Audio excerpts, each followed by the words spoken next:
মোৰ নাম হ'ল কৌশিক ব্ৰহ্ম। মই চাকমা গাঁৱৰে হওঁ। এই গুমা সমষ্টিৰ একেবাৰে ভিতৰুৱা অঞ্চলৰ পৰা মই ৰিপ্ৰেজেণ্ট কৰি আহিছোঁ। আজি মই সমগ্ৰ আমাৰ BTC অঞ্চল তথা 2 নম্বৰ গুমা সমষ্টিৰ সকলো ৰাইজক মই নমস্কাৰ জনাইছোঁ। সশ্ৰদ্ধে তেওঁলোকক মই প্ৰণিপাত জনাইছোঁ।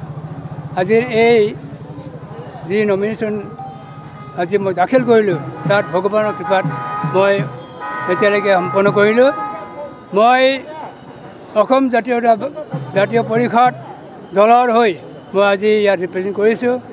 মই যিসকল আমাৰ নেতা আছে, যে অসম জাতীয়তা পৰিষদৰ যি আমাৰ জনপ্ৰিয় নেতা লৰেণজ্যোতি গগৈ, তেখেতক মই ধন্যবাদ দিছোঁ।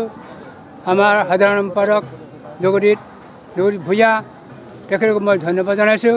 আৰু যাৰ হাতৰ পৰা মই এই যি আমাৰ দল অসম জাতীয় পৰিষদ দলৰ যি মই টিকেট পাইছোঁ, তেওঁ হ'ল চিত্ৰায়ন বসুমতাৰী। মই তেওঁক মই ধন্যবাদ জনাইছোঁ। মই এতিয়ালৈকে আজি এটা মাত্ৰ 2 নম্বৰ এই গুমা সমষ্টিৰ পৰা ইয়াত দাখিল কৰিছোঁ।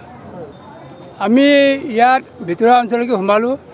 এতিয়া আমি যিখিনি গম পাইছোঁ, জানিব পাৰিছোঁ, ৰাইজৰ যি সঁহাৰি পাইছোঁ, যিহেতু এইখন গুমা সমষ্টিত নানা আমাৰ সম্প্ৰদায়ৰ লোক আছে, নানা ধৰ্মাৱলম্বী লোক আছে। তেওঁলোক সকলোকে মই দেখা পাইছোঁ যে তেওঁলোকে আগ্ৰহেৰে এই নিৰ্বাচনত আমাৰ যিটো অসম জাতীয় দল, তাত জাহাজৰ ছবিত তেওঁলোকে ভোট দিব বুলি তেওঁলোকে আশ্বাস দিছে।